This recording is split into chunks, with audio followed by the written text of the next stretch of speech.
যারা মাওলার পাগল, যারা মাওলার দিদার চায়, তারা চিন্তা করবে এক সেকেন্ডের জন্য মাওলার নাফরমানি করা যাবে না, আমার আল্লাহর নাফরমানি করা যাবে না। আল্লাহ অসন্তুষ্ট হন এমন কোন কাজ করা যাবে না, এমন কোন কথা বলা যাবে না।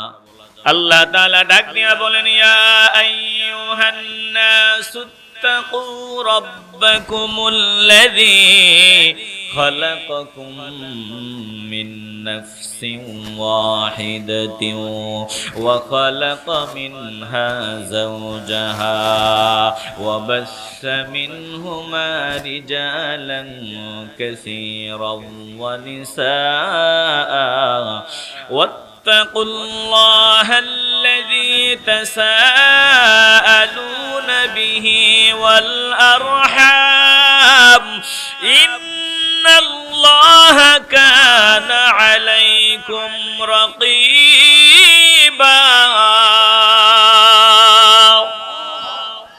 আমার মালিক ডাক দিয়া বলল, মানুষের দল, মানুষকে আল্লাহ ডাক দিলেন, তোমরা আমি মাওলারে ভয় করো, তোমরা তোমাদের ওই রবকে ভয় করো, ওই মালিককে ভয় করো যিনি তোমাদেরকে সৃষ্টি করেছেন একজন মানুষ থেকে, আদম আলাইহিস সালাম। তাহলে আমরা আদম আলাইহিস সালামের থেকে এসেছি, আমরা আদম সন্তান। দুঃখজনক হলেও সত্য, একদলে বাংলার জমিনে নিচে নামতে নামতে এত নিচে নামছে, এখন আদম সন্তান পরিচয় দিতে চায় না। আগে দেখতাম আদম শুমারি লেখা থাকতো, আদম শুমারি, এখন ওই আদম শুমারি করে দিছে গণশুমারি। ব্যাপার কি? বলে আদম শুমারি থাকলে তোমার সমস্যাটা কি? বলে সমস্যা তো আছে। কি সমস্যা? আমরা আদম থেকে আসছি, এটা আমরা বিশ্বাস করি না। তো কি বিশ্বাস করো? বলে আমরা বান্দর থেকে আসছি, এটা বিশ্বাস করি। এজন্য আদম থাকলে আমগো চুলকায়, অ্যালার্জি, আমগো খারাপ লাগে, আদম কাইটটা দিছি, জনশুমারি দিছি, গণশুমারি দিছি। আজকে কত ভাবে যে ইসলামের বিরোধিতা করা হয়, আমরা তো এত খবর রাখি না। সহজ সরল আমরা কত ভাবে ইসলামের ষড়যন্ত্র করা হচ্ছে, আমাদের খবরও নাই। বুঝে থাকলে ইমানের আওয়াজ দিয়া বলবেন, আল্লাহ তাআলা আমাদেরকে বানিয়েছেন, আল্লাহ বলেন আমি মাওলারে ভয় করো, আমি আল্লাহ তোমাদের একজন থেকে বানাইলাম, একজন থেকে খালাকাকুম মিন নাফসিন ওয়াহিদা, একজন থেকে আল্লাহ তাআলা আমাদেরকে বানাইছেন। ওই একজনের নাম আদম আলাইহিস সালাম। আদম আলাইহিস সালাম থেকে আমাদেরকে বানিয়েছেন কে? এরপরে আল্লাহ তাআলা বলেন, ওয়া খালাকা মিনহা যাওজাহা, আমি আল্লাহ আদম আলাইহিস সালাম থেকে মা হাওয়া আলাইহাস সালাতু ওয়াস সালামকে আল্লাহ বলেন, আমি আদম থেকে তোমাদের মা হাওয়া আলাইহাস সালাতু ওয়াস সালামকে বানালাম। আদম আলাইহিস সালাম থেকে হাওয়া আলাইহাস সালাতু ওয়াস সালামকে আল্লাহ বানাইলেন। কিভাবে বানাইলেন? হাদিস থেকে পাওয়া যায়, বলে আল্লাহর নবী আদম আলাইহিস সালাম, আদি পিতা আদম আলাইহিস সালামের পাঁজরের বাঁকা হাড় থেকে আমার আল্লাহ হাওয়া আলাইহাস সালাতু ওয়াস সালামকে বানাইছেন। জোরে কোন সুবহানাল্লাহ। তাইলে আমরা কি বুঝলাম? নারীরা জন্মগতভাবেই একটু বাঁকা স্বভাবের হবে। যেহেতু বাঁকা হাড্ডি দিয়া তিনাদেরকে বানিয়েছেন কে? তাইলে ওনাদের জন্মের সাথেই একটা বাঁকা বাঁকা স্বভাব থাকবে। এই স্বভাব যদি কোনো নারীর ভিতরে না থাকে, তাহলে সে নারী হবে না। দিল দিয়ে অনুধাবন করেন। আল্লাহর নবী রাহমাতুল লিল আলামিন বলেছেন যে নারীদেরকে বাঁকা হাড় থেকে আমার আল্লাহ বানাইছেন, তাদের স্বভাব একটু বাঁকাই হবে। দেখবেন অল্পতেই মেজাজ গরম হয়ে গেছে, অল্পতেই আপনার উপর রাগ করে ফেলছে। কেন যে মুখটা কালোর করে রাখছে আপনি বুঝতেও পারেন না যে সমস্যাটা কোথায়, কিন্তু কোন জায়গায় কোন সমস্যা হলো আপনি সমস্যা খুঁজিয়া বাহির করতে পারেন না। দেখবেন হঠাৎ করে একবারে চেহারা কালো করে বসে আছে, কেমন জানি মেজাজ গরম। বলে এমন হবেই কারণ নারীদেরকে আমার আল্লাহ জন্মগতভাবে একটু বেশি আবেগী করিয়া বানাইছেন। জোরে কোন ঠিক কিনা? নবী বলেছেন বাঁকা, এটা যদি ফেলে রাখো আরো বাঁকা হবে। এজন্য বাঁকাটা সোজা করতে যেও না, বাঁকাটা সোজা করতে যেও না। এটাকে বাঁকা অবস্থায় থাকবে, কিন্তু বেশি বেশি নসিহত করতে হবে। তুমি তাকে পর্দার দিকে ডাকো যাতে সে পর্দানিশীন হয়। তো পুরুষের দায়িত্ব নারীদের উপর, আল্লাহ নারীদের উপর পুরুষকে কর্তৃত্ব দিবেন। পুরুষদের কাজ কি? নারীরে পিডাইয়া সোজা করা। পিডাইলে এটা থাকবো না ভাঙবো? কথা বলে না, থাকবে না ভাঙবে? এজন্য পিডানো যাবে না। কি করা যাবে? বেশি বেশি নসিহত, বেশি বেশি ওয়াজ শোনাতে হবে। ওয়াজ করবো কে? স্বামীর যেই সুরুত, সারাদিন টানে বিড়ি, 5 ওয়াক্তের 1 ওয়াক্তও পড়ে না, জুমার দিনে মসজিদে যায় না, এই লোক বিবির সামনে ওয়াজ করলে বিবি ওয়াজ শুনবো? কথা কয় না শুনবো? ওয়াজ বন্ধ করেন। ওয়াজ করেন না রে, নিজে নামাজ পড়ে না, নিজে তেলাওয়াত করে না, সারাদিন টানে বিড়ি, আমার সামনে ওয়াজ দেখায় ওয়াজ। কথা কয় না? সে দেখবেন ওয়াজের বিরোধিতা করে বসবে। কেন? বলে ওয়াজিন ভালো না। কথা কয় না? একটু দিল দিয়ে অনুধাবন করেন। আল্লাহ তাআলা বলেছেন সব মানুষ ওয়াজ করবে, শুধু টুপিওয়ালারা বয়ান করবে, ওয়াজ করবে না। বলে বাবা ওয়াজ করবে, স্বামী ওয়াজ করবে, সবাই ওয়াজ শোনাবে। স্বামী ওয়াজ করবে স্ত্রীকে, স্বামী বয়ান শোনাবে, নসিহত করবে স্ত্রীকে, বাবা নসিহত করবে সন্তানকে। তো স্বামী যদি ওয়াজ করে স্ত্রীর সামনে, বিবির সামনে, তাইলে স্বামীরে যোগ্য স্বামী হওয়া লাগবে। যোগ্য স্বামী না হলে আপনার বিবি আপনার কথা মানবে না। দুঃখের সাথে বলতে হয়, আজকে আমাদের পুরুষরা, অনেক পুরুষ আমরা ইসলাম থেকে দূরে সরে গেছি। এজন্য নারীরাও আজকে ইসলাম থেকে দূরে সরে গেছে। জোরে কোন ঠিক কিনা? নারীদের সম্মান অনেক উপরে, মর্যাদা অনেক উপরে। আল্লাহ তাআলা বলেন আমি আদম আলাইহিস সালাম থেকে মা হাওয়া আলাইহাস সালাতু ওয়াস সালামকে বানালেন আমার আল্লাহ। আমাদের মা হাওয়া আলাইহাস সালাতু ওয়াস সালামকে আল্লাহ বানালেন বলে আমি আদম আর হাওয়াকে বানালাম। আদম থেকে হাওয়াকে বানালাম। কেন বানালাম? আল্লাহ তাআলা বলেন আদম আলাইহিস সালাম আর হাওয়া, এই দুইজনের মাধ্যমে আমি আল্লাহ তামাম পৃথিবীর রন্ধ্রে রন্ধ্রে মানুষ দিয়া ছড়ায় ছিটায় দিব। এজন্য ওয়াবাসসা মিনহুমা রিজালান কাসীরান ওয়া নিসাআ। আল্লাহ বলেন আমি আদম থেকে হাওয়াকে বানাইলাম। এই আদম আর হাওয়া দুইজন থেকে আমি পৃথিবীর রন্ধ্রে রন্ধ্রে অসংখ্য নারী পুরুষ দিয়া ছড়ায় ছিটায় দিলাম। জোরে কোন সুবহানাল্লাহ। নারীদের ব্যাপারে আল্লাহ তাআলা বলেন শোনো, নারীরা অনেক দামি। দুনিয়ার সব পুরুষ, দুনিয়ার যারা পুরুষ তারা পাগলা কুকুরের মতো হয়ে রাস্তায় রাস্তায় ঘোরা লাগতো যদি আমার আল্লাহ নারীদেরকে সৃষ্টি না করতেন, নারীদের না বানাতেন। নারীদেরকে দিয়ে আল্লাহ তাআলা পুরুষদের বাঁচার একটা ব্যবস্থা করলেন, যাতে পুরুষ পাগলা কুকুরের মতো রাস্তায় রাস্তায় না ঘুরে। কারণ পুরুষকে আল্লাহ বানাইছেন, পুরুষের ভিতরে আল্লাহ যৌবনের চাহিদা দিয়েছেন, যৌবনের একটা গরম দিয়েছেন। যৌবনের চাহিদা পুরা করার জন্য, মানসিক শান্তির জন্য, দেহের প্রশান্তির জন্য, মনের শান্তির জন্য অবশ্যই নারী দরকার। আমার আল্লাহ নারীদেরকে আমাদের শান্তির জন্য আল্লাহ তাআলা নারীদের বানাইছে। নারীরা পুরুষদের শান্তির একটা ঠিকানা।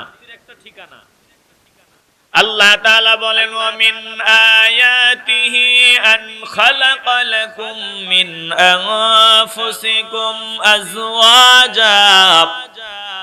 আজওয়াজান লিতাসকুনু ইলাইহা ওয়া জাআলা বাইনাকুম মাওয়াদ্দাতান ওয়া রাহমা ইন্না ফী যালিকা লাআয়াতিন লিকাওমিন ইয়াতাফাক্কারুন।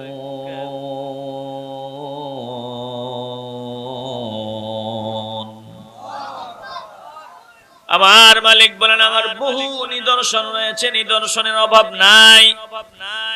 আমার নিদর্শন সমূহের মধ্যে একটা নিদর্শন হলো আমি তোমাদের জন্য তোমাদের মধ্য থেকেই তোমাদের বিবিদের বানাইছি। আল্লাহ বলেন আমি তোমাদের জন্য তোমাদের মধ্য থেকেই তোমাদের বিবিদের বানাইলাম। কেন বানাইলাম জানোনি? বলে লিতাসকুনু ইলাইহা, যাতে তোমরা তাদের কাছে গিয়া শান্তি পাও, যাতে তোমাদের প্রশান্তি আসে, মানসিক শান্তি আসে, শারীরিক তৃপ্তি আসে।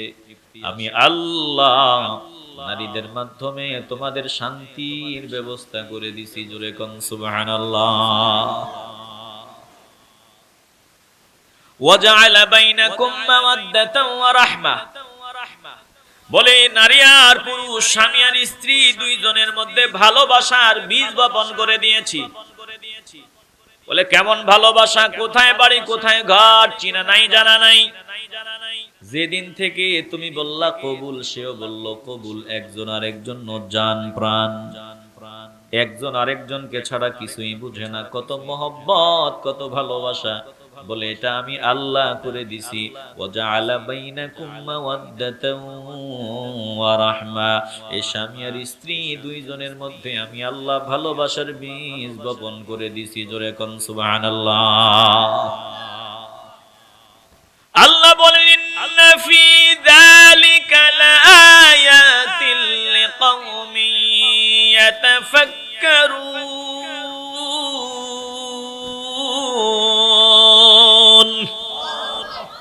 এটার মধ্যে যারা চিন্তাশীল তাদের জন্য চিন্তার বিষয় রয়েছে, নিদর্শন রয়েছে। বলে আল্লাহ তাআলা বলেন আমি আল্লাহ নারীদের বানাইছি, এটার মধ্যে নিদর্শন আছে। মুসলমান নবী আশিকের দল, তাইলে নারীদের অসম্মান করার কোনো সুযোগ নাই। নারীদের সম্মান আছে, ইজ্জত আছে, মর্যাদা আছে। বলো সম্মান, বলে কত বড় সম্মান, একটু দিল দিয়ে অনুধাবন করেন। বলে সৃষ্টির সেরা হলো রাহমাতুল লিল আলামিন। এই রাহমাতুল লিল আলামিন কেউ আমার আল্লাহ মায়ের মাধ্যমে জমিনে পাঠাইছেন। জোরে কোন সুবহানাল্লাহ।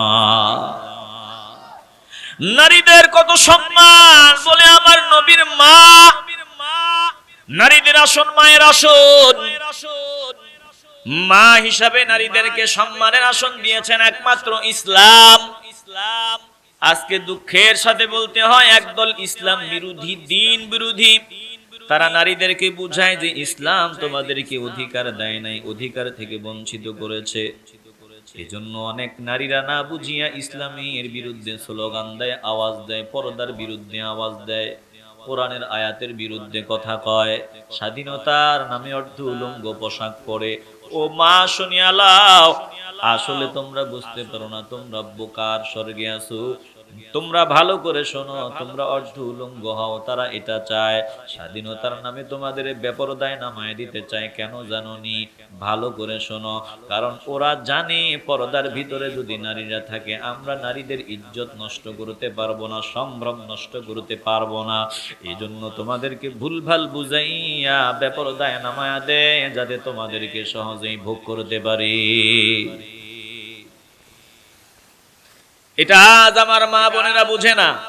যারা বুঝে না তারা শাহবাগের মোড়ে আমার দেহ, আমি যেমন খুশি তেমন পোশাক পরবো, মোল্লার গোষ্ঠীকে আমারে কি বলার। শাহবাগের মোড়ে স্বাধীনতার নামে অর্ধ উলঙ্গ পোশাক পরে, হাফ প্যান্ট পরে পোশাকের স্বাধীনতা চায়, শর্ট প্যান্ট, এরপরে সামান্য একটু পোশাক। ওরা পোশাকের স্বাধীনতা চায় ঢাকার শাহবাগের চত্বরে, কিন্তু আফসোস শীতকালে চায় না। প্রচন্ড কুয়াশা দিয়া হাফ প্যান্ট টাপ প্যান্ট পইরা শাহবাগের চত্বরে বইসা স্বাধীনতা চায় না, কথা কয় না। আচ্ছা বলুন তো, যারা স্বাধীনতার নামে অর্ধ উলঙ্গ পোশাক পরে ওই ইহুদি খ্রিস্টানদের জালে পা দেয়, এদের নারীত্ব, নারীদের যে সম্মান ইজ্জত এটা থাকে? আসতে বলবেন না, থাকে? নারী গোপন জিনিস, গোপনে আছে তো সম্মান আছে। এটা যখন ওপেন হবে, এটার ভেতরের সব যখন ওপেন হবে, শরীর যখন অন্যরা দেখবে, এটা চারানা পয়সার কোনো মূল্য থাকে না। চিল্লায় বলতে হবে ঠিক কি না? ইফটিজিং বন্ধ করব, এরা নারী নির্যাতন বন্ধ করব। আমগো দেশের সব তার ছেড়া আজকে প্রায় অধিকাংশ হাতে গোনা মাত্র কয়েকজন বাদ দিয়া যারা ইসলাম বুঝে অধিকাংশই সম্মানের আসনে বসা, যারা আসলে কোন পথে চললে নারীদের সম্মান থাকবে এটা এখনো জানে না, আর জানলেও কৌশলে পাশ কাটায়া যায়। কারণ ওরা তো সম্মানের আসনে বসলে তো কি হয়েছে, রাতের বেলা নিজের বিবি বাদ দিয়ে আরেকজনের নারী নিয়ে সময় কাটায়। এজন্য তারাও চায় যে নারীরা যাতে বেপরদায় চলে, নারীরা যাতে ইসলাম না মানে। কারণ নারীরা যদি ইসলাম মেনে চলে, বেপরদায় নারীরা যদি পর্দায় ঢুকে যায়, তাহলে তাদের চাহিদা, তাদের যৌন চাহিদা তারা পুরো করতে পারবে না। জোরে কোন ঠিক কিনা? তারা তো মানুষ নাই, শিয়াল হয়ে গেছে। শিয়াল তো চাইবেই মুরগির স্বাধীনতা। স্বাধীনতা বলতে কি বুঝাও? পোশাকের স্বাধীনতা। স্বাধীনতা বলতে কি বুঝাও? ইসলামের বিরোধিতা। বাক স্বাধীনতা বলতে কি বুঝাও? কোরআনের বিরোধিতা। এগুলোই হয়, এদেশের মুসলমান কখনো এই রকম স্বাধীনতা মেনে নিবে না। আসতে বলবেন না, চিল্লায়ে বলেন ঠিক কি না? কত বড় গাদ্দার ওরা! স্বাধীনতার জন্য অর্ধউলঙ্গ পোশাক পরাইয়া রাস্তায় নামায়, এটারে উৎসাহ দেয়। কলেজে কোনো মেয়ে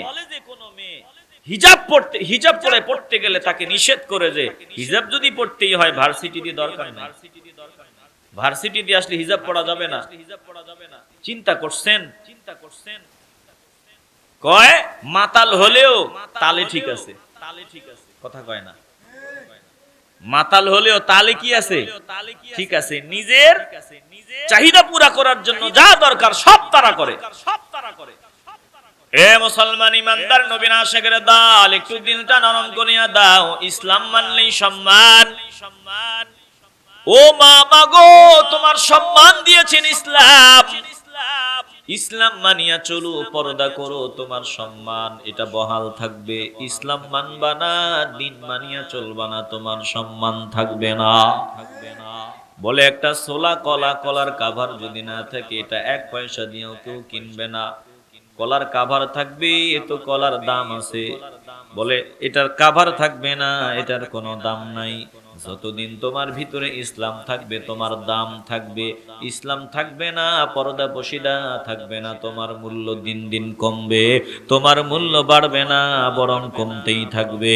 এজন্য অনুরোধ করিয়া বলি, ইসলাম মানো, ইসলামের বিরোধিতা করিও না, আমার নবীরে কষ্ট দিও না, কোরআনের বিরোধিতা করিও না। পর্দা করো, আল্লাহর দ্বীন অনুযায়ী চলো, আল্লাহর দেয়া দ্বীন অনুযায়ী চলো।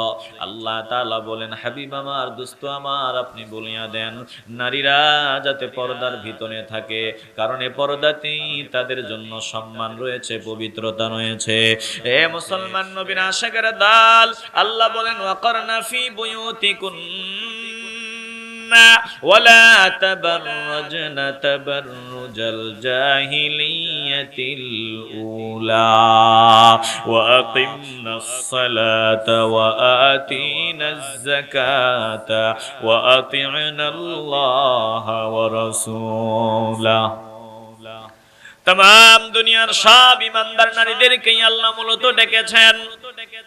আল্লাহ বলেন, তোমরা তোমাদের ঘরে অবস্থান করো আর অর্ধউলঙ্গ পোশাক পরিয়া জাহিলিয়াতের নারীদের মতো বেপরদা হয়ে রাস্তায় বের হয়েও না।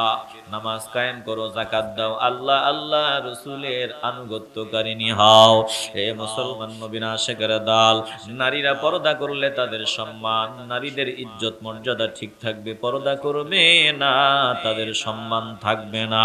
আজকে দুঃখের সাথে বলতে হয়, 2 টাকা দিয়ে একটা চকলেটের প্যাকেট কিনলেও ওটাতেও একজন নারীর ছবি দেখা যায়। নারীরা তো এত কম দামি না, নারীদের অনেক সম্মান। কত সম্মান! বলে এই নারীর জন্য আমার নবী রাহমাতুল লিল আলামিন নিজের চাদর মুবারক বিছিয়ে দিতেন। আল্লাহ নবী রাহমাতুল লিল আলামিনের আম্মা জান জমিন থেকে বিদায় হয়ে গেছেন। নবীজির আম্মা জান জমিন থেকে বিদায়ের পর হালিমাতুস সাদিয়া রাদিয়াল্লাহু তাআলা আনহার দুগ্ধ আমার নবী পান করেছিলেন। বলে হালিমাতুস সাদিয়া আল্লাহর নবী রাহমাতুল লিল আলামিনের আম্মা জান জমিন থেকে বিদায়ের পরে হালিমাতুস সাদিয়া রাদিয়াল্লাহু তাআলা আনহার দুগ্ধ পান করেছেন। তিনি যখন মাঝে মধ্যে আসতেন, আমার নবী নিজের চাদর মোবারক বিছায় দিতেন, নবীজি দাঁড়ায় যেতেন, তিনাকে বসার ব্যবস্থা করে দিতেন। আল্লাহ নবী রাহমাতুল লিল আলামিন কে জিজ্ঞাসা করা হলো, ইয়া রাসূলুল্লাহ মান আহাক্কু বিহুসনি সাহাবাতি, এই দুনিয়াতে সবথেকে বেশি সদাচরণ ভালো আচরণ আমার কাছে কে পাবে? আমার নবী বললেন, ক্বালা উম্মুকা, তোমার মা। এবার এই সাহাবা দ্বিতীয়বার জিজ্ঞাসা করলেন, ইয়া রাসূলুল্লাহ তারপরে কে সবথেকে বেশি ভালো আচরণ পাবে? আল্লাহ নবী দ্বিতীয়বার বললেন, তোমার মা। তৃতীয়বার জিজ্ঞাসা করা হলো, তারপরে কে বেশি সবথেকে ভালো আচরণ পাবে? তৃতীয়বারও আমার নবী বললেন, তোমার মা। ৪ নম্বরে গিয়া আল্লাহ নবী বললেন, তোমার বাবা। ৩ বার আমার নবী মায়ের কথা বলেছেন। আল্লাহ কোরআনে স্পেশাল ভাবে মায়ের কথা আলাদা ভাবে বলেছেন।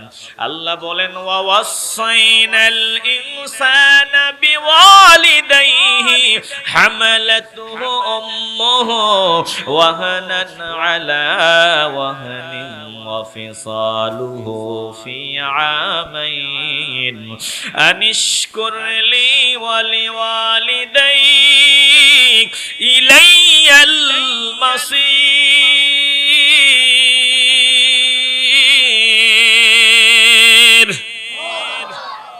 আল্লাহ তাআলা বলেন, আমি মানুষকে মা বাবার সাথে উত্তম আচরণের অর্ডার দিলাম। স্পেশাল ভাবে আল্লাহ তাআলা মায়ের কথা বললেন, বলে শোনো, বাবা মা উভয়ের সাথে ভালো আচরণ করবা।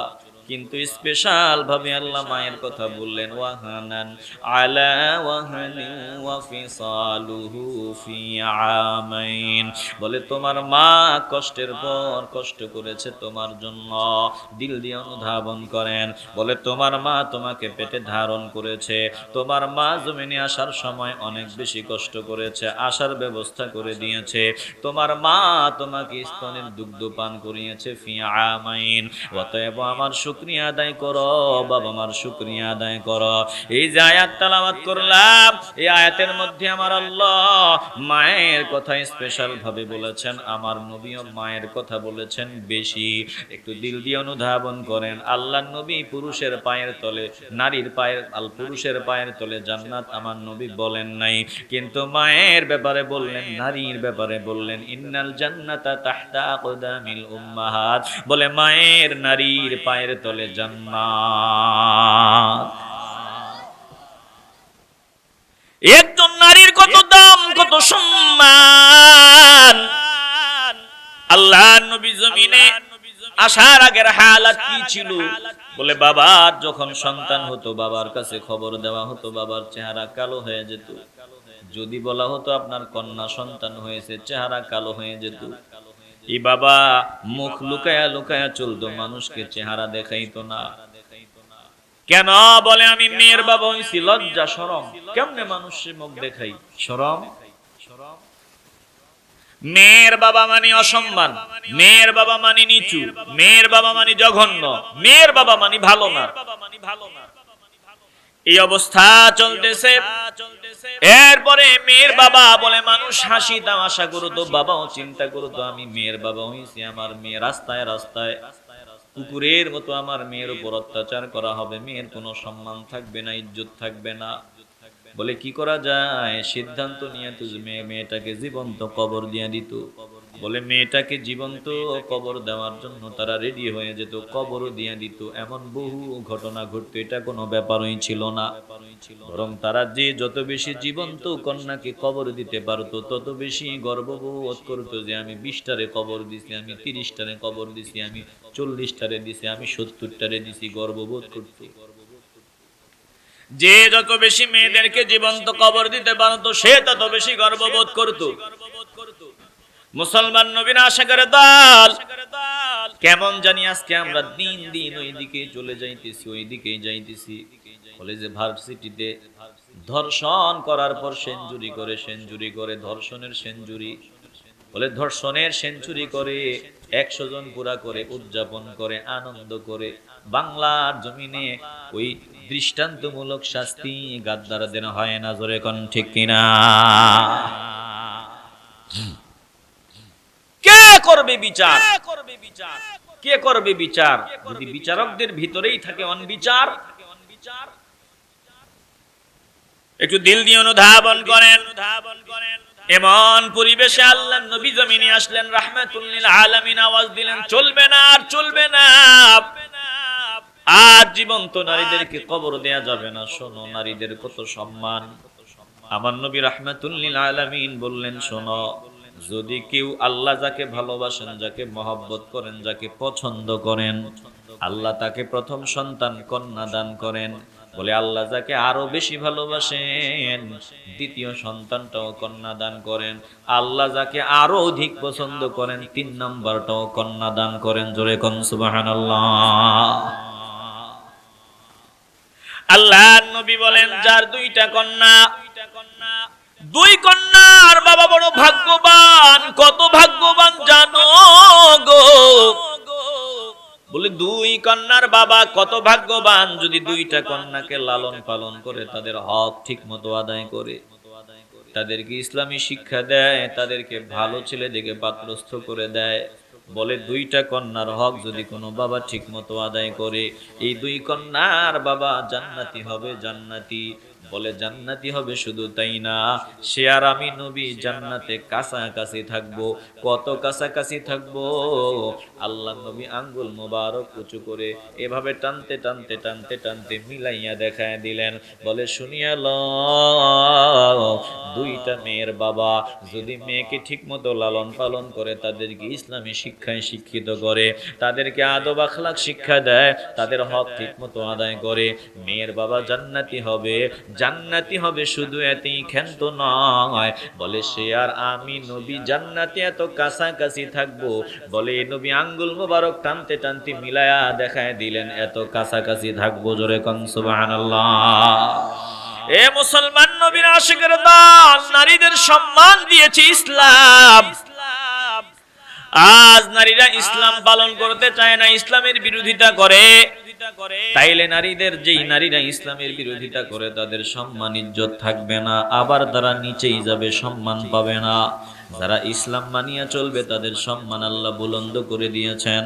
আল্লাহ তাদের সম্মান আরো বাড়ায় দিবেন। আমরা পুরুষের দল, একটা জবানও বন্ধ রাখবেন না। বলেন, আমরাও ইসলাম মেনে চলতে চাই কি চাই না? মুসলমান নবীর আশিক, একটু দিল দিয়ে অনুধাবন করি। নারীদের অবদান অনেক বেশি, নারীদের মর্যাদাও আল্লাহ বাড়ায় দিয়েছেন। আল্লাহ বলেন, খলাকাকুম মিন নাফসিন ওয়াহিদা, আমি একজন থেকে বানাইলাম। খলাকা মিনহা যাওজাহা, ওই আদম আলাইহিস সালাম থেকে তিনার জন্য তিনার সহধর্মিনী হাওয়া আলাইহিস সালাতু ওয়াস সালামকে আমি বানাইলাম। এই 2 জনকে আল্লাহ বানালেন। ওয়াবাসসা মিনহুমা রিজালান কাসীরান ওয়া নিসাআ, বলে 2 জন থেকে আমি আল্লাহ পৃথিবীর রন্ধ্রে রন্ধ্রে অসংখ্য নারী পুরুষ দিয়া ছড়ায়া দিলাম। তাইলে বলুন তো, এই দুনিয়াতে যদি মানুষ না থাকতো, আমরা মানুষ যদি না থাকতাম, তাইলে দুনিয়া তো সুন্দর হতো না। মানুষের জন্য দুনিয়া সুন্দর। বলে মানুষ এই দুনিয়ার রন্ধ্রে রন্ধ্রে পৌঁছে গেছে কিভাবে? বলে নারী আর পুরুষ 2 জনের সমন্বয়ে। এজন্য আল্লাহর একজন বান্দা ডাক দিয়া বলেন, এই দুনিয়াতে যাহা কিছু সুন্দর চিরকল্যাণকর, এই দুনিয়াতে যাহা কিছু সুন্দর চিরকল্যাণকর, অর্ধেক তার করিয়াছে নারী, অর্ধেক তার নর। অর্ধেক তার করিয়াছে নারী, অর্ধেক তার নর। ইসলাম প্রতিষ্ঠিত হয়েছে বলে শুধু পুরুষের অবদান না, নারীদেরও বহু অবদান আছে। নারীদের মর্যাদা সম্মান দিয়েছে ইসলাম, আর অন্য কোন ধর্ম দেয় নাই। হিন্দুরাও দিতে পারে নাই, খ্রিস্টানরাও দিতে পারে নাই, বৌদ্ধরাও দিতে পারে নাই। একমাত্র ইসলাম নারীদের অধিকার দিয়েছে। হিন্দুদের মূল ধর্ম বর্তমানে হিন্দুরা মানেও না। বলে যে সতীদাহ ছিল, একজন নারীর বিয়ে দেওয়ার পর যদি স্বামী মরিয়া যাইত, বলে বিয়ের 5 দিন পরে স্বামী মরিয়া গেছে, এখন স্বামীর সাথে বিবিরে এ পর্যন্ত পোড়ায়া মেরে ফেলা হতো, পোড়ায়া ছাই বানায় দেওয়া হতো। এই সতীদাহ প্রথা এটা বিলুপ্ত করে দেওয়া হয়েছে।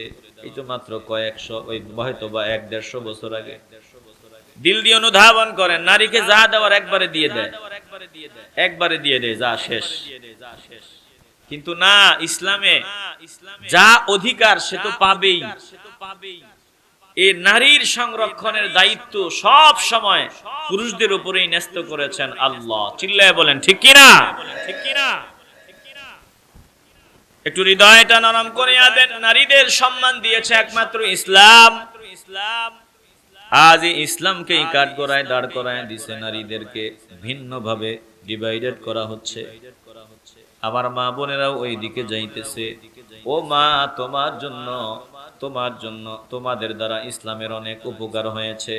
আবার তোমাদের মর্যাদা সম্মান ইসলাম একমাত্র প্রতিষ্ঠিত করেছে। জোরে কোন ঠিক কিনা? কত সম্মান দিয়েছেন, ভালো করে খেয়াল করেন। বললাম তো নারীর পায়ের তলে জান্নাত, নারীরা মা। এই বোন হিসাবে নারীর কোনো সম্মান ছিল না, দিয়েছে ইসলাম, দিয়েছেন আল্লাহ, আল্লাহর রাসূল। মুসলমান নবীর আশিক দিল দিয়ে অনুধাবন করি আল্লাহ, এই ইসলামে নারীদের অনেক অবদান আছে। শুধু ইসলাম ধর্মে না, মানবতার কথা যদি বলেন, মানবতা, এই মানবতা ইসলাম না মানলে তো আর মানবতা থাকে না। বলে মানবতা বলতে যা আছে, নারী পুরুষ উভয়ের অবদান এতে অনেক বেশি। জোরে কোন ঠিক কিনা?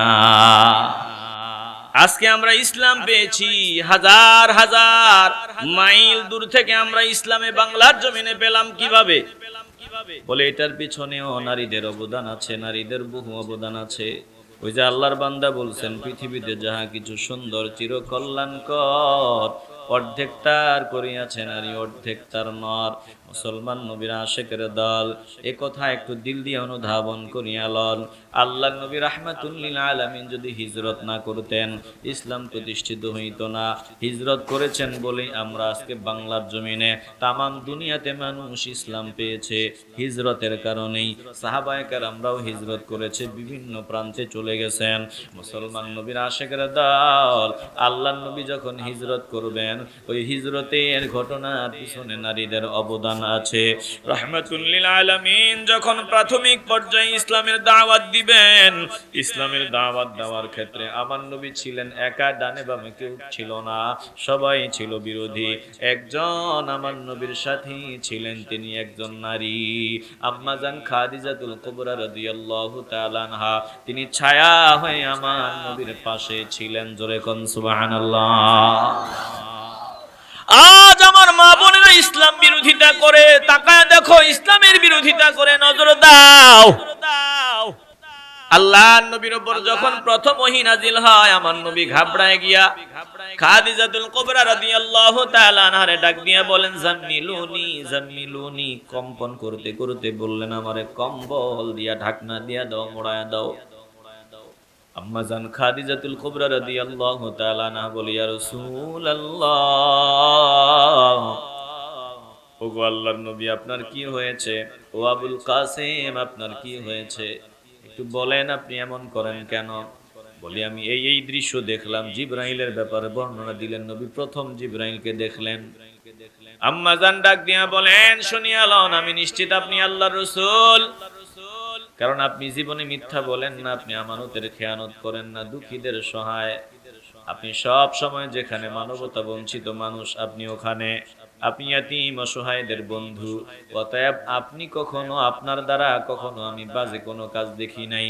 আমার দিল বলে আপনার কাছে নিশ্চিত ওই জিবরাইল আলাইহিস সালামই আসে, আপনার কোনো চিন্তা নাই, আমি আছি আপনার পাশে, আপনার যখন যা দরকার। জোরে কোন সুবহানাল্লাহ। আমার নবী ইসলাম প্রচার করবেন, আর্থিক সহায়তা দরকার। খাদিজাতুল কুবরা রাদিয়াল্লাহু তাআলা আনহা নিজের অঢেল সম্পদ যা ছিল সব নবীর কদমে নাজরানা দিয়া দিলেন। নবীর কদমে দিয়া বললেন, নবী গো নবী, আপনার কদমে আমি আমার সব সম্পদ দিয়া দিলাম। আপনি ইসলামের প্রচার প্রসারের পেছনে আপনি খরচ করেন, ইচ্ছা মতো খরচ করেন। আমার নবী সব খরচ করে ফেললেন। এরপরে মাঝে মধ্যে এমন ভাবে সময় যেত, খাদিজাতুল কুবরা রাদিয়াল্লাহু তাআলা আনহার চুলার মধ্যে আগুন জ্বলতো না, চুলার মধ্যে আগুনও জ্বলতো না। তিনিও দিনের পর দিন না খায়া কাটাতে লাগতো। অবস্থা এমন হয়েছে, যিনি ছিলেন সব থেকে বড় ধনী, কোটিপতি, ব্যবসা ছিল অনেক, বলে এই আল্লাহর বান্দি আমাদের আম্মা জান একটা সময় এসে ক্ষুধা যন্ত্রণাও ভোগ করা লাগছে। নারীদের অবদান কত দেখেন, দুঃখ লাগে আজকে নারীরা ওই আসল যারা সম্মানী তিনাদেরকে অনুসরণ করতে চায় না।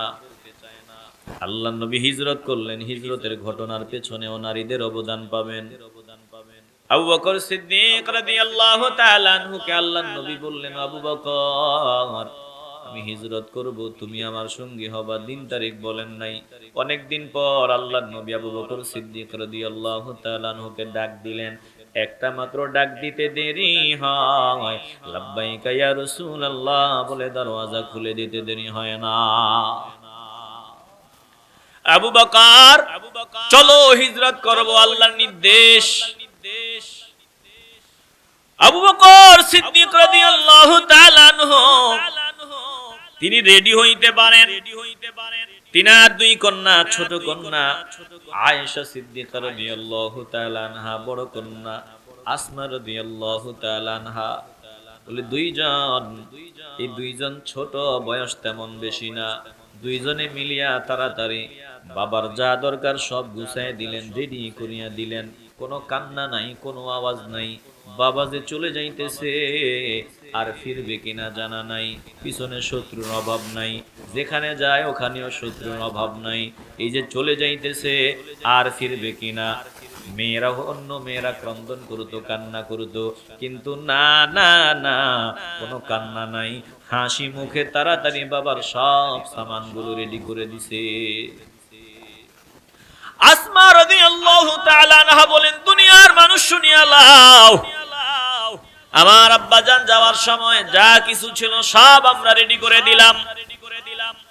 বলে সব কিছু রেডি করে দেওয়ার পর বাবার শেষ সম্বল 5000 দিরহাম ছিল, এগুলো দিয়ে দিলাম। এরপরে আমার বাবা আল্লাহর নবীর সাথে বের হয়ে গেলেন, আমাদেরকে আল্লাহর হাতে সুপর্দ করে দিয়ে গেলেন। কিছুক্ষণ পর আমার দাদা তখনও ইসলাম কবুল করে নাই, আবু কুহাফা, তিনি আসলেন ঘরে। আমার দাদা আবু বকর সিদ্দিক রাদিয়াল্লাহু তাআলা আনহুর বাবা, তিনি ঘরের ভিতরে ঢুকিয়া বলছেন, দাদা জান বলতেছেন যে আবু বকর তো চলে গেছে, সব টাকা পয়সা সব নিয়ে গেছে নাকি? আসমা রাদিয়াল্লাহু তাআলা আনহা বলেন, আমি আমার বাবার মানসিকতা বুঝতে দেরি হয় নাই, আমি আমার দাদার মানসিকতা পুরোপুরি বুঝেছি। অন্ধকারে আলো নাই, লাইট নাই, বাতি নাই, আমি আমার দাদার হাতটা ধরিয়া একটা পাথরের উপরে চাপ দিলাম। বলে, দাদা জান দেখো, আমার আব্বা জান নিয়ে যায় নাই, সব সম্পদ এখানে রাখিয়া গেছে। বুড়া মানুষ ভাবছে, হ্যাঁ সত্যই তো, তাইলে যাক, মোটে সব নিয়ে গেলে আমাদের কি উপায় হবে? এ মুসলমান, নবীর আশিকের দল হিজরত হওয়ার কারণেই ইসলাম প্রচার প্রসার হয়েছে। যদি হিজরত না হতো ইসলাম পাইতাম না। হিজরতের কারণে ইসলামের প্রচার প্রসার। একটু বুঝে থাকলে আওয়াজ দিয়ে বলবেন, হিজরতের পেছনে নারীদের ভূমিকা আছে না নাই? আসতে বলবেন না, জোরে বলেন আছে না না? আল্লাহর নবী গুহার ভিতরে 3 রাত ছিলেন, গুহার ভিতরে বের হতে পারেন নাই। এই সময় আসমা রাদিয়াল্লাহু তাআলা আনহা সুযোগ বুঝিয়া তিনার জন্য, তাদের জন্য খাবার নিয়ে যাইতেন, খাবার পরিবেশন করতেন। একদিন খাবার নিয়ে আল্লাহর নবীর সামনে যাওয়ার পর আল্লাহর নবী দেখে ছোট আসমার চেহারার ভিতরে আঘাতের চিহ্ন দেখা যায়, কপালে আঘাতের চিহ্ন, চেহারাটা কেমন জানি মলিন মলিন দেখা যায়। ডাক দিয়া বলে, আসমা গো, ব্যাপার কি? তোমার চেহারাতে দাগ, কপালে দাগ। ও আসমা, তোমার চেহারাতে কেমন দাগ? মনে হয় যেন হাতের 5টা আঙ্গুল লাগিয়েছে, তোমাকে কেমন বিষণ্ণ বিষণ্ণ লাগতেছে, ব্যাপার কি? আসমা রাদিয়াল্লাহু তাআলা আনহা চোখের পানিগুলো ছাড়িয়া বলি, ইয়া রাসূলুল্লাহ, আবু জাহিল আমারে ধরছিল, আপনারা বিদায় হওয়ার পর আবু জাহিল আমারে মারছে, আমারে বলছে বল তোর বাবা কোথায় আছে, মুহাম্মদ সাল্লাল্লাহু আলাইহি ওয়াসাল্লাম কোথায় আছে বল। আমাকে যখন বারবার চাপ দিয়েছে, আমি তাকে বলেছি ইকদিমা আনতা কাদিন, তুই মারো কাটো যা করো, যা আমার জীবনটাই তোর হাতে দিয়া দিলাম, যা তোর যা খুশি কর। আমার নবী কোথায় আছে জিন্দেগিতে আমার জবান দিয়া বের করতে পারবি না। ইয়া রাসূলুল্লাহ, আবু জাহিল আমাকে চুল ধরিয়া এমন জোরে থাপ্পড় মারছে, আমি পাথরের উপরে গিয়া পড়ছি, আমাকে মেরেছে, আমাকে অত্যাচার করেছে। আমি তারপরেও আপনাদের ঠিকানা বলি নাই, নাম বলি নাই। মুসলমান নবীর আশিক দেখেন, এই যে হিজরত করেছে, হিজরতের কারণে ইসলামের প্রচার প্রসার হয়েছে। বলেন হিজরতের পেছনে এ নারীদের মাদের ভূমিকা আছে না নাই? আমি এভাবে একটা একটা বলে করে বললে অনেক বলতে পারবো। হযরত ওমর রাদিয়াল্লাহু তাআলা আনহু ইসলাম কবুল করেছে, আর পেছনে নারীর সহায়তা, নারীর ভূমিকা। বলে বোন রূপী একজন নারীর ভূমিকা আছে। ফাতেমা রাদিয়াল্লাহু তাআলা আনহা তিনার বোন ছিলেন। এই বোনের ঘটনা আপনারা সকলেই জানেন, ওদিকে আমি গেলাম না। মুসলমান নবীর আশিকের দল, বড় পীর আব্দুল কাদের জিলানী রাহমাতুল্লাহি আলাইহি, ওলি কুল সম্রাট, তিনি আল্লাহর ওলি হয়েছেন। নারীদের ভূমিকা, নারীদের অবদান, মার অবদান, মায়ের অবদান। খাজা মাইনুদ্দিন চিশতি রাহমাতুল্লাহি আলাইহি, তিনি জগৎ বিখ্যাত ওলি হয়েছেন, মায়ের অবদান। বলে ওই বায়েজিদ বুস্তামি রাহমাতুল্লাহি আলাইহি, জগৎ বিখ্যাত ওলি হয়েছেন, সব মায়ের অবদান, নারীর অবদান। জোরে কোন ঠিক কিনা? আজকে মারা ইসলাম থেকে দূরে সরে যাচ্ছে। এজন্য দিন দিন সন্ত্রাস, চাঁদাবাজ, চোর এগুলো তৈরি হচ্ছে, এগুলো পয়দা হচ্ছে। বায়েজিদ বুস্তামি রাহমাতুল্লাহি আলাইহি অল্প বয়সে বাবা হারা হয়। মা বড় আশা নিয়ে সন্তানকে নিয়ে মাদ্রাসায় দিয়ে আসলেন। মাদ্রাসায় নিয়ে হুজুরের কাছে দিয়ে বললেন, মিয়া সাহেব আমার সন্তানকে আমি দিয়ে গেলাম, আমলে এলেমে পূর্ণাঙ্গ মানুষ হওয়ার আগে যাতে আমার ঘরের দরওয়াজায় না যায়। কয়েক বছর পর বায়েজিদের মনটা ছুটে গেল, মার কাছে একটু যাবে। হুজুরের সামনে গিয়া কান্না। হুজুর বলে, বাবা কান্না করো কেন? বাড়ির কথা মনে পড়ছে, মার কথা মনে পড়ছে? বলে, হ্যাঁ আমি একটু আমার মায়ের কাছে যাব, আমি আমার মাকে দেখতে যাব। বলে, কান্নার কি আছে, যাও যাও যাও, ছুটি দিলাম, মারে গিয়া দেখিয়ে আসু। বায়েজিদ মায়ের ঘরের দরওয়াজায় হাজির। মাকে ডাক দেয়, মা, মা গো মা। মা ডাক দেয় সন্তান, মাকে ডাকতেছেন। ভেতর থেকে মায়ের আওয়াজ, কে? বলে, আমি আপনার সন্তান বায়েজিদ। বলে, তুমি আমার কোন বায়েজিদ? তুমি আবার কোন বায়েজিদ? আমার একটা সন্তান আছে, আমার সন্তানের নামও কিন্তু বায়েজিদ, কিন্তু আমি তারে আল্লাহর রাস্তায় ওয়াকফ করে দিয়ে আসছি। আমি হুজুরকে দেওয়ার সময় বলছি, হুজুর ও মিয়া সাহেব দিয়া গেলাম, আমলে এলেমে পরিপূর্ণ মানুষ হওয়ার আগে যাতে আমার ঘরের দরওয়াজায় না যায়। আমি নিশ্চিত আমার বায়েজিদ পরিপূর্ণ মানুষ হওয়ার আগে ঘরের ভিতর, ঘরের দরওয়াজায় আসবে না। যাও যাও যাও, দরজা খুলবো না। আমার বায়েজিদ আসলে পরে আমি দরজা খুলবো, আমি যেই বায়েজিদ চাই। সন্তান চোখের পানিগুলো মুছতে মুছতে বিদায় নেয়। মাদ্রাসায় গিয়া কান্না। বলে, হুজুর গেছিলাম, মা তো দরজা খুলে নাই। আমার মা বলছে, আমলে এলেমে পরিপূর্ণ মানুষ হওয়ার আগে যাতে আমি ঘরের দরওয়াজায় না যাই। এ মুসলমান, মা বুঝে যে সন্তান এসেছে, নিজের কলিজার টুকরা সন্তান, কিন্তু সন্তানের জন্য দরজাটা পর্যন্ত খুলে নাই। সন্তান কান্না করতে করতে বিদায় হয়। এইরকম মা আজকে হারায় গেছে। এজন্য আজকে বায়েজিদ রাহমাতুল্লাহি আলাইহির মতো সন্তান তৈরি হয় না, পয়দা হয় না। দিল্লির ঐতিহাসিক কুতুব মিনারের পাশে শুয়ে আছেন খাজা কুতুবউদ্দিন বখতিয়ার কাকি। নামের পরে কাকি লকব। কাকি মানে হিন্দি শব্দ রুটি। সংক্ষেপে আমি শেষ করে দিচ্ছি, একটু দিল দিয়ে অনুধাবন করেন। সন্তান জমিনে আসার পর মা আর বাবা চিন্তা করে কেমনে সন্তানকে আল্লাহওয়ালা বানানো যায়, আল্লাহর পাগলা বানানো যায়।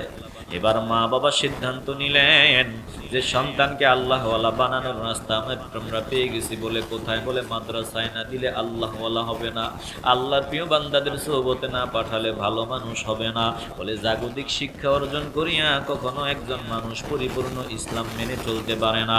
বলে ইসলামী শিক্ষায় শিক্ষিত হলেই একজন অমানুষ মানুষ হতে পারে। জোরে কোন ঠিক কিনা? মা বাবা পরামর্শ মোতাবেক মাদ্রাসায় দিয়া দিলেন। মাদ্রাসায় এবার খাজা কুতুবউদ্দিন মাদ্রাসায় যায়। মাদ্রাসা থেকে আসার পর মা চিন্তা করে সন্তানের দিলের ভিতরে আমার মাওলার পরিচয় ঢুকায় দিতে হবে। কেমনে মাওলার পরিচয় ঢুকায় দেওয়া যায়? বলে মা, সন্তান যখন আসিয়া বলে মা আমার ক্ষুধা লাগছে, আমারে খাবার দাও। কুতুবউদ্দিনের মা ডাক দিয়া বলে বাবা, খাবার আমার কাছে চাও কেন? খাবার আমার কাছে চাইও না, খাবার ওই আল্লাহর কাছে চাও, যিনি আসমানের মালিক, জমিনের মালিক, আমার মালিক, তোমার মালিক। তিনি খাবার আমাকেও দেন, তোমাকেও দেন, সবার খাবারের রিজিকের ব্যবস্থা তিনি করেন। তো বাবা আমার কাছে চাইও না, খাবার চাও আল্লাহর কাছে চাও। সন্তান বলে মা কেমনে চাইবো? বলে 2 রাকাত নামাজ পড়ো, নামাজ পড়ার পর হাত তুলে দোয়া করো, আল্লাহ মাদ্রাসা থেকে আসছি, আমারে খাবার দাও।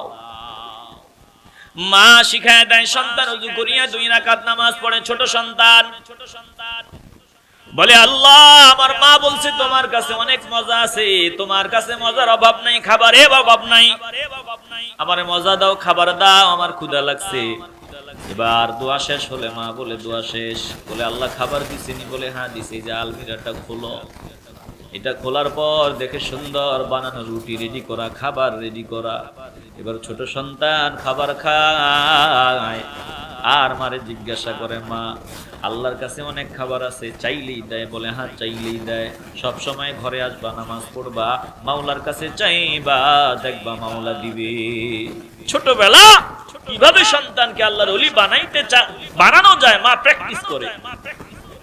সন্তানের দিলে মাওলার প্রতি আস্থা বিশ্বাস কিভাবে বদ্ধমূল করে দেওয়া যায় মা প্র্যাকটিস করে। একদিন সন্তান মাদ্রাসা থেকে আসছে, আসার পরে মা নাই, ঘরে নাই।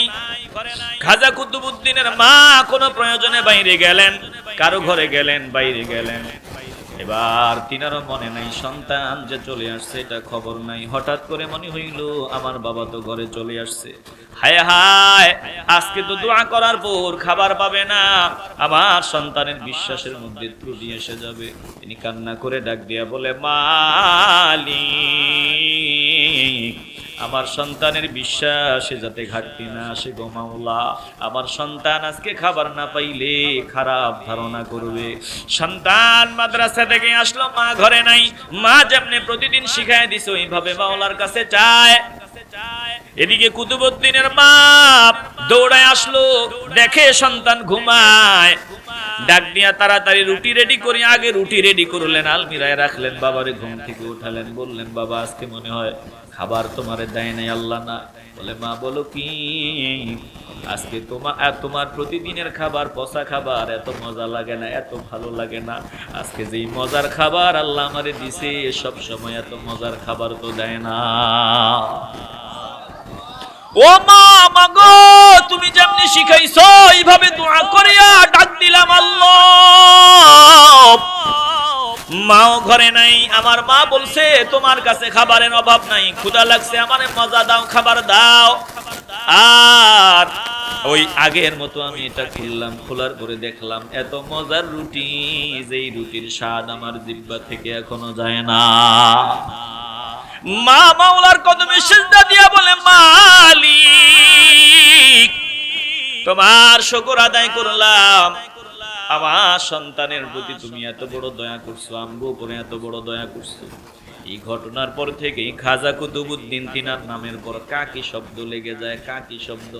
বলে কাকি শব্দের অর্থ হলো রুটি, একজন মানুষের পর লকব হলো রুটি। আরে খাজা কুতুবউদ্দিন বখতিয়ার কাকি দিল্লির ঐতিহাসিক কুতুব মিনারের পাশে তিনি শুয়ে আছেন। ওই সম্রাটদেরকে তিনি ধর্মীয় দিক নির্দেশনা দিতেন, ইসলামের পথে মানুষকে চলার দিক নির্দেশনা দিতেন। হে মুসলমান নবীর আশিকের দল, এভাবে যত বান্দা দেখবেন বড় আলেম হয়েছে, বড় মুফতি মুহাদ্দিস মুফাসসির হয়েছে, প্রত্যেকটা বান্দার পেছনে মায়ের অবদান আছে না নাই? ও মা, অনুরোধ করে বলিয়া যায়, ইসলামের বিরুদ্ধে যেও না। ইসলাম মানো, আল্লাহ সম্মান ইজ্জত মর্যাদা বাড়ায় দিবে। ইসলামই একমাত্র তোমাদেরকে সম্মান দিয়েছে, মর্যাদা দিয়েছে। অতএব যার উসিলায় সম্মান, তাকে চিনো, নবীকে চিনো, কোরআনের সোহবতে আসো, কোরআন পড়ো, কোরআন তেলাওয়াত করো, কোরআন অনুযায়ী চলো। আমার আল্লাহ সম্মান ইজ্জত মর্যাদা অক্ষুণ্ণ রাখবে। আল্লাহ আমাদের সকলকে ইসলাম মেনে চলার তৌফিক দান করেন। জোরে বলেন আমিন।